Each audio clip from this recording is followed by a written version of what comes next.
Dengan adik-beradik saya, kita orang tidak masalah. Kalau saya tidak masalah dengan Syarif, tidak masalah dengan Atuk, tidak masalah. Sebab kenapa? Sebab saya yang sulung. Jadi pandai-pandai kamu lah kasih Betul. settle. Kalau saya masih ada masalah lagi lah. Masalah itu kamu boleh tengok sendiri lah sekarang. Hanya kami yang berdua berada di sini sampai akhir. Nih, jadi kita sudah nampak lah di situ. Ada yang pihak cuma mengelak. Dan kalau macam saya tidak mengelak. Sebab ini kita dalam kerja kita profesional. Kalau di luar kita gaduh-gaduh. Tapi dalam as a part of our job, kita kena buang tepi benda tu lah. Tapi kita tengok sendiri pun tak ada. Maksud ada pihak lagi yang tak nak buang. Tadi awal dia ada. Dia nampak bayang-bayang saya datang terus hilang. Terus hilang. Naruto Shippuden. Tapi kalau boleh settlekan lah awal-awal ya. Macam selaku abang sulungan, ada tak macam mungkin menjernihkan balik hubungan ni, selotok dengan Itu pandai-pandai dorang yang gaduh kan, saya yang gaduh. kawan tak ada langsung lah, cuma cakap macam mana. Kalau boleh settlekan awal-awal. Jangan dah ada masalah macam ni baru maaf-maafan. Kalau boleh cepat-cepat. Kalau korang lambat, tahulah nasib korang. Libas korang dengan Eko. Rumah kata pergi, kubur kata mari, sudah tidak tahu kan seserius macam mana masalah ini. Tapi itulah, kalau ada peluang bekerja untuk bersama, saya okey. Tapi kalau dah ada pihak yang mengelak, kita tak boleh buat apalah. Tapi saya berharapkan kalau nanti ada PC lepas ini mungkin promosi ke apa bersama-sama, sebab dalam cerita ini memang watak saya dengan dia close. Kalau ada tempat kita raikan orang. Nak gaduh-gaduh tapi kita raikan sebab peminat nak tengok kita bersama. Tipulah kalau tak sayang. Saya memang sayang sebab kita bila benda ni sudah hampir 12 tahun. 12 tahun tu kita sama-sama merasa dia punya pahit perjalanan tu. Tapi kalau setakat satu isu dia timbul macam tu, boleh melupakan segalanya, it's up to him. Tapi bagi saya tetap teruskan ini sebab sudah itu sebagian daripada kerja saya, juga sebagian daripada punca saya mencari rezeki. Jadi apa-apa saya kena teruskan.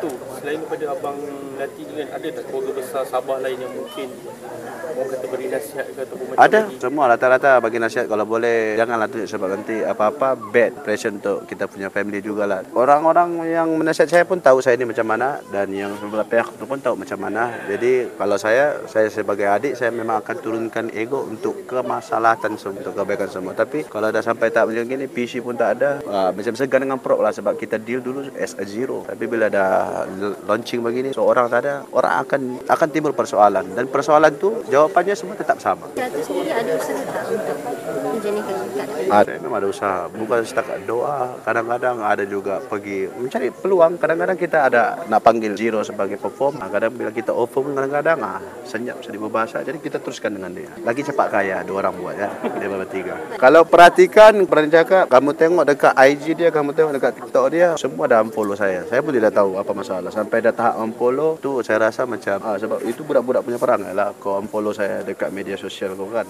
Tapi as part of our job, kalau ada offer untuk bertiga, saya terbuka. Masih lagi dengan keadaan yang sama, kita tak boleh salahkan siapa-siapa lah. Benda kita tahu siapa yang salah, tahu siapa yang memulakan, jadi minta maaf saja. Sebab mungkin dengan minta maaf mungkin akan menjernihkan suasana, tapi tak sejernih dulu. Sebab ada keruh di sebelah saya. Saya sayang abang saya ini. Iya. Tapi kalau boleh settle cepat-cepat lah. Itu je itu yang paling bagus. Iyalah, settle bagus-bagus, bincang bagus-bagus apa semua. Jangan masing-masing buat ego. 2 tahun dah, 2 tahun. Dah start. Tapi as a professional, bukan saya nak cakap saya bagus. Our part of the job, letak tepi, satu frame, kita buang semua. Itulah yang part yang paling susah untuk saya tahan. Bila saya kena berhadapan dengan muka dia, kena berdialog, tapi saya pendam. Kita buat kerja. Walaupun ada interaksi masa berlakon tu kan, tak ada, masih lagi perasaan marah tu ada? Ada. Tapi banyak peluangnya yang pergi sepak saya lah. Dengan perasaan, itu sepak betul-betul loh. Kalau kita dalam frame pun bergaduh sama-sama, di luar pun sama-sama, kesian. Sebab dah 11 tahun kita dalam industri ini, kita sudah tahu lah mana yang boleh buat, mana yang tak boleh buat. Apa punca dia sebenarnya tu? Adakah dia yang bermula daripada 3 daripada tukar tu? Ataupun kebenarnya Sebelum lagi, abang saya sendiri tahu, telah pendam lah. Benda tu bila dah pecah, memang dah tak boleh tada lah. Jadi bila banyak juga soalan apa punca sebenarnya, tapi puncanya yang saya boleh cakap lagi dalam. Sebab bila kita nak selam lagi dalam tu, saya rasa lagi macam-macam lagi. Kita keluarkan cerita di dalam kita punya industri. Kita sebut masalah part of a job.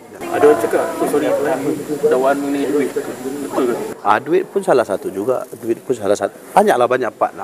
Tapi cuma itulah, kalau dihimpunkan semua, kita nak perkataan maaf. Bukan maaf kepada saya, tapi saya punya part of family. Banyak lagi.